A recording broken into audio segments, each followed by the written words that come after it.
आता आपण पुणे सोलापूर राष्ट्रीय महामार्गावरील पाटस येथील टोल नाक्यानजीक आहोत. आता आपण उभा आहोत तो आहे पुणे सोलापूर राष्ट्रीय महामार्गाचा सेवा रस्ता आणि पलीकडे आपण पाहू शकता तो आहे राष्ट्रीय महामार्ग. या सेवा रस्त्यावरती मोठ्या प्रमाणावरती खड्डे जे आहेत ते पडलेले आहेत. या खड्ड्यांमध्ये मोठ्या प्रमाणावर पाणी देखील साचले. यामुळे या मार्गावरून प्रवास करणारे जे वाहन चालक आहेत त्यांना मोठी कसरत करावी लागत असल्याचं चित्र जे आहे ते सध्या दिसतंय. आपण या बाजूला पाहू शकता आता एक वाहन देखील जात आहे. खड्ड्यांचा नेमका अंदाज जो आहे तो वाहन चालकांना येत नाहीये. यामुळे वाहन चालक जे आहेत ते खड्डे हुकवण्याचा प्रयत्न जो आहे तो करताना दिसत आहेत.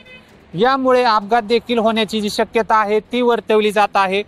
गेले 2 दिवसांमध्ये मोठ्या प्रमाणावरती पाऊस जो आहे तो देखील या भागामध्ये होतोय.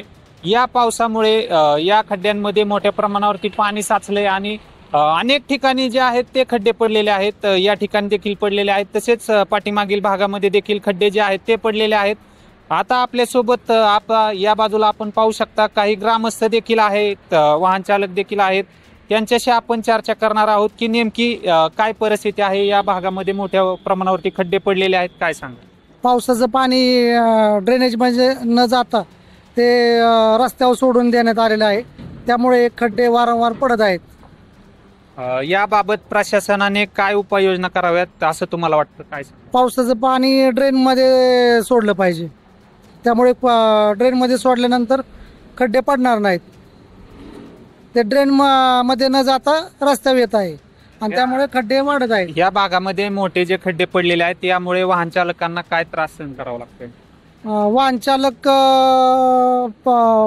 मोटरसायकल 2 व्हीलरवाले पडतायत. महिला लहान मुलं मागची मागच पडतात गाडी बसल्यानंतर. अनेकदा अपघाताची देखील घटना घडल्या आहेत का या भागामध्ये, काय सांगा. रात्रीचं जाताना खड्ड्याचा अंदाज न आल्यामुळे भरपूर लोक पडतात इथे. आत्ताच आपण या भागातील ग्रामस्थ आहेत संतोष भागवत यांच्याशी या खड्ड्यांबाबत माहिती घेतलेली आहे त्यांच्याकडून.